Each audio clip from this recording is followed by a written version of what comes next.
നിങ്ങളൊരു പാവപ്പെട്ടവനായി ജനിച്ചത് നിങ്ങളുടെ തെറ്റല്ല, മറിച്ച് പാവപ്പെട്ടവനായി മരിക്കുന്നത് നിങ്ങളുടെ തെറ്റ് മാത്രമാണ്. ഇൻവെസ്റ്റ്മെന്റ് ഗുരു വാരൻ ബഫറ്റിന്റെ വാക്കുകളാണ് നമ്മൾ ഈ വീഡിയോയിൽ ഡിസ്കസ് ചെയ്യുന്നത്. മന്ത്ലി 10,000 രൂപ സാലറി കൊണ്ട് എങ്ങനെ കോടിപതിയാകാൻ പറ്റും.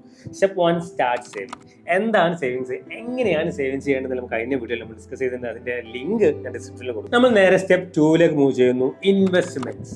സേവിങ് ഹാബിറ്റ്സ് കൊണ്ട് ഉണ്ടാക്കിയെടുത്ത 2,000 രൂപ കൊണ്ട് നമ്മൾ ഇൻവെസ്റ്റ്മെന്റ് സ്റ്റാർട്ട് ചെയ്യും. ഈ ഇൻവെസ്റ്റ്മെന്റ് എന്ന് പറയുമ്പോൾ ഒട്ടുമിക്ക ആളുകളുടെ മനസ്സിലേക്ക് വരുന്ന കാര്യമാണ് ഇൻവെസ്റ്റ് ചെയ്യാൻ ആഗ്രഹമുണ്ട്, പക്ഷെ പൈസ ഇല്ല. നിങ്ങൾ അങ്ങനെ ചിന്തിക്കുന്നുവെങ്കിൽ ഒരു കാലത്ത് നമുക്ക് ഇൻവെസ്റ്റ് ചെയ്യാൻ പറ്റില്ല. കാരണം അതൊരു മൈൻഡ് സെറ്റ് ആണ്.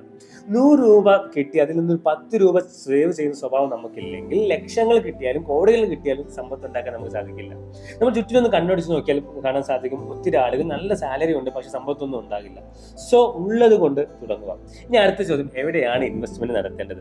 അത് നമ്മുടെ ഗോള്, നമ്മുടെ റിസ്ക് എടുക്കാനുള്ള കപ്പാസിറ്റി എന്നിവയുടെ അടിസ്ഥാനത്തിൽ നമ്മൾ ഡിസ്കസ് ചെയ്യാൻ പോകുന്ന ഏത് ഓപ്ഷനിൽ വേണമെങ്കിലും ഇൻവെസ്റ്റ്മെന്റ് സ്റ്റാർട്ട് ചെയ്യാം. ആദ്യം തന്നെ നമുക്ക് ഡിസ്കസ് ചെയ്യാം നമ്മുടെ പാരന്റ്സിന്റെ അല്ലെങ്കിൽ ഒത്തിരി ആളുകളുടെ ഫേവറേറ്റ് ഇൻവെസ്റ്റ്മെന്റ് ഓപ്ഷനായ fixed deposit. Monthly fixed deposit നടത്തുന്നതിന് റിക്കറിംഗ് ഡെപ്പോസിറ്റ് എന്ന് പറയുന്നത്. ഇത് വളരെ സിമ്പിൾ ആയിട്ട് തൊട്ടടുത്തുള്ള പോസ്റ്റ് ഓഫീസിൽ നിന്നോ ബാങ്കിൽ നിന്നോ അക്കൗണ്ട് ഓപ്പൺ ആക്കുന്നത്. അതല്ല, നമ്മൾ ഇന്റർനെറ്റ് ബാങ്കിങ് ഉപയോഗിക്കുന്നുവെങ്കിൽ സ്മാർട്ട് ഫോണിൽ നിന്ന് അക്കൗണ്ട് ഓപ്പൺ ആക്കാൻ പറ്റും.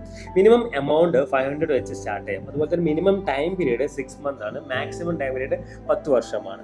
ഇത് നമ്മുടെ കയ്യിലുള്ള 2,000 രൂപ വെച്ച് നമ്മൾ ഇൻവെസ്റ്റ്മെന്റ് സ്റ്റാർട്ട് ചെയ്യുന്നു. നമ്മുടെ കാൽക്കുലേഷൻ നമ്മൾ എടുത്തിട്ടുള്ള 6.5% ആവറേജ് ഇൻട്രസ്റ്റ് റേറ്റ് ആണ്.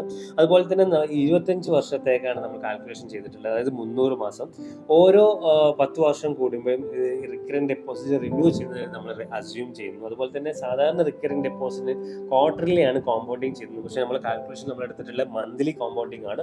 അതുകൊണ്ട് തന്നെ ആക്ച്വൽ ഇൻട്രസ്റ്റിനേക്കാൾ കുറച്ച് കൂടുതലായിരിക്കും നമ്മൾ ഈ കാൽക്കുലേഷൻ എടുക്കുന്ന ഇൻട്രസ്റ്റ്.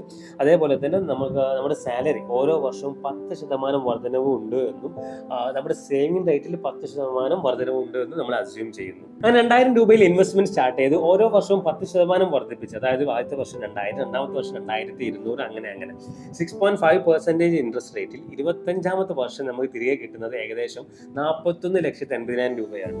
നമ്മൾ ഇൻവെസ്റ്റ് ചെയ്യുന്ന എമൗണ്ട് ഒരിക്കലും നഷ്ടപ്പെടാൻ പാടില്ല. ഒരു മാന്യമായിട്ടുള്ള ഒരു ആവറേജ് റിട്ടേൺ നമുക്ക് കിട്ടണം എന്നാണെങ്കിൽ ഏറ്റവും ബെസ്റ്റ് ഓപ്ഷനാണ് റിക്കറിംഗ് ഡെപ്പോസിറ്റ്.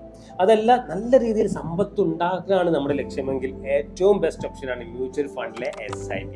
നമ്മൾ ഇൻവെസ്റ്റ് ചെയ്യുന്നത് ലോങ് ടേമിലൊക്കെ ആയതുകൊണ്ട് തന്നെ സ്മോൾ ക്യാപ്പോ മിഡ് ക്യാപ് കാറ്റഗറിയിലാണ് നമ്മൾ ഇൻവെസ്റ്റ്മെന്റ് ചെയ്യേണ്ടത്. ഇതിൽ നിന്ന് പ്രതീക്ഷിക്കാവുന്ന മിനിമം റിട്ടേൺ 14% ആണ്.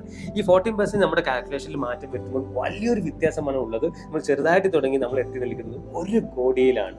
ഈ കാൽക്കുലേഷൻ എക്സൽ ഷീറ്റ് ഞാൻ ഡിസ്ക്രിപ്ഷനിൽ കൊടുക്കുന്നുണ്ട്. നമ്മൾ നേരത്തെ ഫിക്സഡ് ഡെപ്പോസിറ്റിന് എടുത്ത എല്ലാ അസംഷനും ഈ SIP കാൽക്കുലേഷൻ നമ്മൾ എടുത്തിട്ടുണ്ട്.